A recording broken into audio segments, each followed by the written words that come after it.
Assalamu alaikum. Eid Mubarak, ladies and gentlemen. Yesterday আসলে আসা যায় নাই ব্যস্ততার কারণে।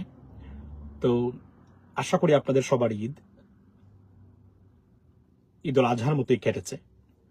ধরেন কুরবানির পরে যতটুকু আনন্দ করা যায় নিশ্চয়ই আপনারা করেছেন। এবং এট দ্য সেম টাইম সকল প্রবাসী ভাই বন্ধু যারা আছেন তাদেরকেও বিশেষ ঈদ মুবারক। সময় নাই আসলে just parked on to pick up for Dean. এই সময়ে আজকে তো স্কুল বন্ধ না, আপনারা নিশ্চয়ই জানেন। গতকালকে যদি আমাদের এখানে ঈদ উল ফিতরের সময় শুধুমাত্র ঈদের বন্ধ থাকে, কিন্তু ঈদ উল আজহাতে যদিও অনেকে দাবি করেছেন আবার ঈদের, কিন্তু এটা অনেক টেকনিক্যাল সাইড আছে এটা, এজন্য that's fine, what ever we have achieved or getting from them more than enough, ladies and gentlemen. এটা নিয়ে বাড়াবাড়ি করলে এখানে স্থানীয়ভাবে প্রতিক্রিয়া আসতে পারে, এটা আমরা যেন না করি। আমরা এই কাজটাই করতেছি বর্তমানে, যা এই যে হার্শ ইমিগ্রেশন নীতি, মুসলিম বিদ্বেষী কথাবার্তা বিদেশে, এগুলো আমরা অতিরিক্ত অতি ব্যবহারের কারণে বা অতিকথনের কারণে অনেক সময় আসছে। We got be reasonable. মনে রাখবেন আপনি, তাদের একটা স্থানীয় কালচার আছে, শত বছর ধরে তারা এটা করে আসছে, হঠাৎ আপনি আসে বাধা দিবেন, কিন্তু আপনার এটা প্রতিক্রিয়া আসবে না? অফকোর্স আসবে। So we got be reasonable এবং অ্যাকসেপ্টেবল। বাই দ্য ওয়ে, তারা যেন এটাকে শত্রু না মনে করে, এটা হচ্ছে সবচেয়ে ইম্পর্টেন্ট জিনিস। সো মূল যে বক্তব্য বা যে কারণে আমি আসলাম, আপনাদেরকে যারা জয়েন করলেন অসংখ্য ধন্যবাদ। শুরু করি আমি আহা বাংলাদেশ এই কথাটা বলে।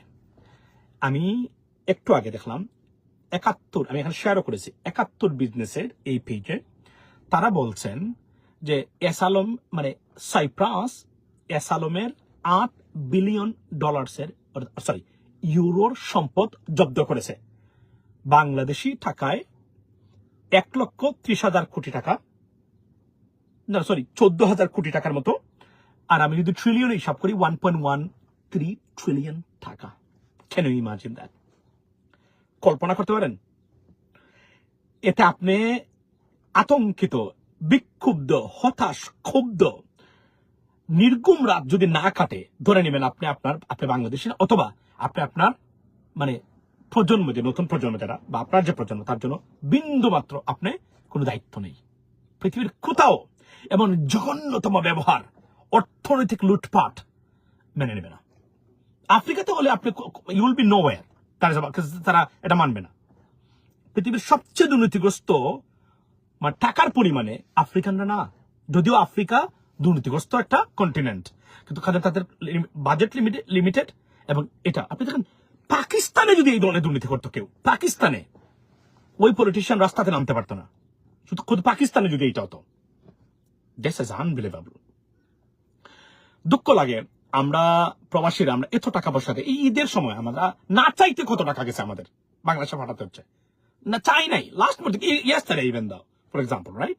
সব শেষ, মনে হচ্ছে না excellent, everything fine, we send whatever we needed to send, I mean, to Bangladesh, and we have done it, and yes, and then somebody, আমাদের এটা দরকার, you know what I mean? So এটা আমি আমার বক্তব্য দিলাম। অন্যান্য মানুষের বেলায় তো আরো মারাত্মক বড় বড় কাজ করেছেন ওনারা। কেউ লুক দেখানোর জন্য করেন, কেউ দায়িত্ব থেকে করেন, দেখানোর জন্য করেন। I understand that, but not everyone is same. So এসালম কে বাংলাদেশের শেখ হাসিনার সবচেয়ে বিশ্বস্ত এবং ব্যাংক ডাকাত। বাংলাদেশের ইতিহাসে না, পৃথিবীর ইতিহাসে এমন লুটেরা আপনি কোথাও দেখবেন না। এমন জঘন্যতম বিবেকহীন লুটেরা এসালমের মতো আপনি পৃথিবীর কোথাও পাবেন না। এসালমের মানুষকে আবার বাংলাদেশের অর্থনৈতিক খাতের আবার ইসলামী ব্যাংকের মানে চেয়ারম্যান বানানো হয়েছে। আমি এই সিদ্ধান্তের তীব্র প্রতিবাদ জানাচ্ছি, নিন্দা জানাচ্ছি, খুব জানাচ্ছি, এবং সেই সাথে প্রধানমন্ত্রীর হস্তক্ষেপ কামনা করি। I am sure that he is not involved. আমি মাননীয় প্রধানমন্ত্রী, please intervene. This is unacceptable. একজন করাপ্টেড পারসনকে ইসলামী ব্যাংক থেকে, মানে এই ব্যাংকটা, আমি যখন দেশে গেছিলাম, আমি ইসলামী ব্যাংকে গেছিলাম, এখনো আমাদের অনেক টাকা পয়সা আটকে আছে, রাইট? আমি জিজ্ঞেস করতে চাই, আমি আসলে ক্ষুব্ধ, আমি এখনো I want to be polite, তবে দিস ইজ আনএক্সেপ্টেবল। দেখেন, 8 বিলিয়ন ইউরো সাইপ্রাস, লন্ডনে তো আছেই, অনেক দেশে ধরা খেয়েছে, জানেও না লোক। এবং আপনি দেখেন জাভেদ চৌধুরী, এবং সেই আওয়ামী লীগের জন্য কান্নাকাটি করেন, এবং সেই আওয়ামী লীগের জন্য যারা এই মুহূর্তে শেখ হাসিনার জন্য দয়ামায়া দেখান, স্পেশাল ল করে এদেরকে জেলে দেওয়া উচিত। That's true. স্পেশাল লো বানিয়ে এদেরকে জেলে দেওয়া দরকার। আমি এই যে বললাম তাহেরির দেখলাম গতকালকে ভিডিওটা আমার এখানে আমি আমি দেখাবো আপনাদেরকে, কি সুন্দর বলতেছে যে ধরেন আপনার মানে দিল্লি না ঢাকা বলেছেন, দিল্লি বলেছেন, তার গায়ে খুব লাগেছে তাহেরি, যে বন্ড তাহেরি স্যার গায়ে খুব লেগেছে দিল্লি না ঢাকা। তাহলে আমেরিকা না ঢাকা বলেন না কেন? আমেরিকার চুক্তি দিয়ে সারা পৃথিবীতে বাংলাদেশকে নিয়ে যাচ্ছে এবং বলতেছে কি তাহেরি $300 বিলিয়ন নিয়ে যাচ্ছে মানে মানে মানে ইউএস নিয়ে গেছে, অথচ প্রতি বছর $1 বিলিয়ন পণ্য কিনতে হবে প্লাস মাইনাস। আমি এটা ইউএস ট্রেজারি ডিপার্টমেন্টের এখানে আমি এইটা লোটা টোটাল আছে, আমি এটা রিভিউ করবো, আমি আপনাকে বলবো এখানে কি কি আছে। এগুলো প্রথমত হলো এদের ইংরেজিতে দুর্বলতা, এগুলো অনেকগুলো বুঝে না, 90% বুঝেই না চুক্তিটা কি হয়েছে মানে ইংরেজিতে লেখা। এগুলো হচ্ছে অপদার্থ শুনে শুনে এগুলো আলোচনা করে বিভিন্ন মিডিয়াতে, আমেরিকা নিয়ে গেল সবকিছু।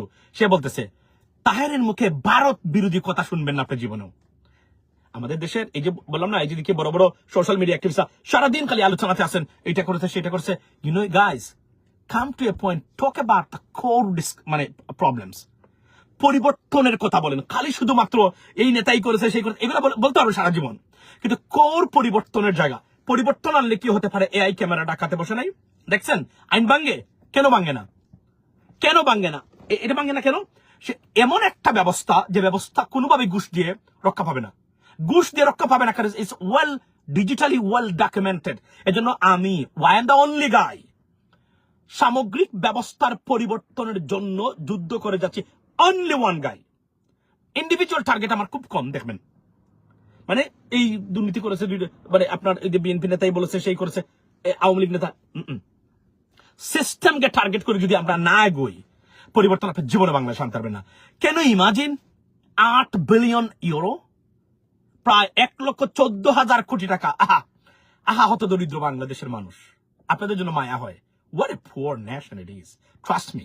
মানে আপনি দেখেন কোন বিবেকহীন ভাবে কে লুটপাট করেছে, এই লোকের মানুষ কিভাবে বাংলাদেশের অর্থনৈতিক সেক্টর, বাংলাদেশে 80,000 কোটি টাকা লিগালি ঋণ খেলাপি। এখন এটা তো কয়েক লক্ষ কোটি টাকা হওয়ার কথা, তারা বলছেন 80,000 কোটি টাকা ঋণ খেলাপি। এসালমের ব্যক্তিকে বাংলাদেশ ব্যাংকের প্রধান এবং ইসলামী ব্যাংকের প্রধান বসানো হয়েছে। আই কন্ডেম, আমি এটা মনে করি যে বাংলাদেশের পৃথিবীর কাছে যে বার্তা আমরা দিচ্ছি এই করাপ্টেড লোকগুলাকে, এবং আমি অর্থমন্ত্রীকে বলতে চাই, মাননীয় অর্থমন্ত্রী প্লিজ আমার টাকাগুলো যেন মারা না আছে, আমার টাকাগুলো আপনার ব্যবস্থা করতে হবে। না যদি করেন আমি বাংলাদেশে গিয়ে কিন্তু হুলস্থুল কাণ্ড ঘটাবো, কিন্তু আমি এটা বলে দিলাম। কিন্তু আমাদের টাকাগুলো দিতে হবে। চুরকে বসাবেন আপনারা, এক চুর খেয়ে গেছে লুটপাটকারী, বিবেকহীন মানে লুটপাট করেছিল শেখ হাসিনা। আমরা এখনো শিক্ষা নেই না এখান থেকে। এই চুরগুলাকে ইসলামী ব্যাংক সব ওই কয়েকদিনের ভিতরে ইসলামী ব্যাংক দাঁড়িয়ে গেছিল। কে কার সাথে কোন পলিটিক্যাল পার্টির সাথে জড়িত আই ডোন্ট কেয়ার। আমি দেখেছি বাংলাদেশের মানুষের আস্থা ফিরে আসছিল এবং ইসলামী ব্যাংক তারা ব্যালেন্স ব্যাংক হয়ে গেছিল, ব্যালেন্স বাই দ্য বুক। তারা একমাত্র ইসলামী ব্যাংক এটা হয়েছিল। এটাকে ভাঙতেই হবে, ইসলামী লেখা আছে তো আছে, এটাকে ভাঙতেই হবে, এটাকে ধ্বংস করতেই হবে। এটা জামাতের স্পন্সর করে এবং জামাতের নাম একটা দিয়ে রাখছে তারা, এটা তারা পরিবর্তন করে না। তাদেরকে বারবার বলা হচ্ছে পরিবর্তন, change this name, your name is a fitna for us right now, sorry to say that। কাউকে হার্ট করার জন্য বলছি না, বাট কেননা আপনাদের সাথে তারা অন্যভাবে যদি কেউ না পারে নাম নিয়ে শুরু করে, এবং এখনো আছে দেখেন রাজাকার, আলবদর, পাকিস্তানি বিরোধী, স্বাধীনতা বিরোধী, এবং এটার 60% দায়ী জামাত ইসলামের নাম, এবং আপনারা এটা রেখেছেন। আপনারা বুঝেন নাই 1971 সালে যে এটা সারা জীবন, এটা কিয়ামত পর্যন্ত এটা ফিতনা বাংলাদেশে রেখে দিয়েছেন। নামটা পরিবর্তন করলে কি হতো আপনাদেরকে? আপনারা তো নামকে গুরুত্ব দিচ্ছেন বেশি আপনাদের দেশের চেয়েও। নাম কি? নাম কোনো ব্যক্তি হতে পারে? আপনার যদি ইনফ্রাস্ট্রাকচার ঠিক থাকে দলীয় ভাবে, তো নাম তো কোনো ব্যাপারই না। আপনারা নামটাকে রেখে দিয়েছেন আওয়ামী লীগ বিএনপির মতো। নামই আপনাদের সবকিছু। যেভাবে নামে দেশ চলে, নামে দেশ চলে না, কখনো চলতে পারে না। পৃথিবীতে কোথাও নাম বা মার্কা দিয়ে পরিবর্তন আসে না। কিন্তু আপনারা কি করলেন? এটা রেখে দিয়েছেন, যে কারণে এখন এইটা তাহেরিদের বিজনেস, মুহিবুল্লাহদের বিজনেস, আব্বাসীদের বিজনেসই চলে তো খালি এই নামের উপরে। নাম চেঞ্জ করে দেখেন, আপনাদের প্রতিষ্ঠানের এসে ভিক্ষা করে খাবে। আমি বারবার বলছি জামাত ইসলামের নাম পরিবর্তন কেন করা দরকার, কারণ আপনারা সারা জীবন এখন 24 আওয়ার্স বিএনপির বিরুদ্ধে লেগে গেছেন। আপনারা বিএনপিকে পরিবর্তন করে কাকে ক্ষমতা আনবেন? জামাত ইসলামীকে? It's gonna be tough. There are many reasons why. I explain in my YouTube live why Jamaat Islam it has a serious hurdles, obstacles to grab the power. Even though 99.9% vote যদি তারা পায়, it's gonna be tough because there's an international deep state and Bangladesh's deep state, এবং এরা আছে 18টা group আপনাদের এক নামের উপর ক্ষুব্ধ। এগুলো ম্যানেজ করে কিভাবে আসবেন আপনার ক্ষমতায়? এটা ইমোশনাল দিয়ে কাজ হবে না।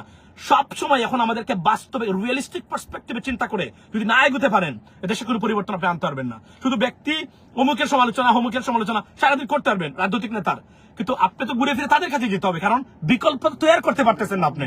যেখানে বিকল্প সেখানে প্রবলেম আছে, এখান থেকে এটাকে ফিক্স করতে হবে, রিশাফল করতে হবে, রিফর্ম করতে হবে। এর বাইরে আপনি যদি চিন্তা করেন চ্যালেঞ্জ করে গেলাম, যদি কখনো পারেন আমার বললেন, তখন যদি বেঁচে থাকি দেখা হবে। By the way, I got to go. মনে রাখি এসালম ডাকাত এবার সাইপ্রাসে তার সম্পদ ধরা খেয়েছে, বাংলাদেশের টাকা, গরিবের টাকা এবং এই প্রবাসীদের টাকা। আহারে বাংলাদেশ, এই শেখ হাসিনা নাকি আবার আসবে, আবার বাংলাদেশ মানে হাসবে। চিন্তা করতে পারছেন আপনি? এই লুটেরা, খুনি, গুমকারী, দেশকে ভারতের খরদ্রাজ্যে বানিয়ে দেওয়া এই লোকগুলা নাকি আবার বাংলাদেশ আসতে হবে। Imagine that. এই যেখানে এসালামের গোষ্ঠীগুলো আবার অর্থনৈতিক সেক্টরটাকে দখল করে নিয়ে গেছে এই কিছুদিনের ভিতরে। তার পাওয়ার 66 এমপিস ফাইন্যান্স করেছে গত ইলেকশনে এই এসালাম একা। Unacceptable, unbelievable. ভালো থাকবে, শুধু বলে গেলাম আমার সময় না। I got to pick up Fardeen, he's just about to come out right now. So once again, Eid Mubarak ladies and gentlemen, এবং এটাই বলছি, this is your country, এবং এখানেই আপনাদের রাস্তা, এবং এই দেশটা কোথায় এগোবে বলেন আপনি? কিভাবে পরিবর্তন আপনি আনবেন? দেখছেন আপনি কত বড় লুটপাটকারী। এমনি তো নিচে সাইপ্রাসের মতো, এটা অফশোর ব্যাংকিং আছে, সাইপ্রাস সেফ হ্যাভেন, মানে করাপ্টেড পলিটিশিয়ানস, বিউরোক্রেটদের কারণে কত হবে। আর এখানে দেখলাম গত সরকার নাকি বলে গেছে আমলাদের, সরকারি কর্মকর্তা কর্মচারীদের বেতন ভাতা বৃদ্ধি মেবি রিজনেবল, বাট এখন যদি দুর্নীতি করে এই আমলাদেরকে ধরে, যদি শার্টের কলারে ধরে যদি কেউ রাস্তাতে নামিয়ে এনে দুশ্মন কাকে আপনি, সে কি আইন ভাঙবে? প্রশ্ন রেখে গেলাম। ভালো থাকবেন, আসসালামু আলাইকুম।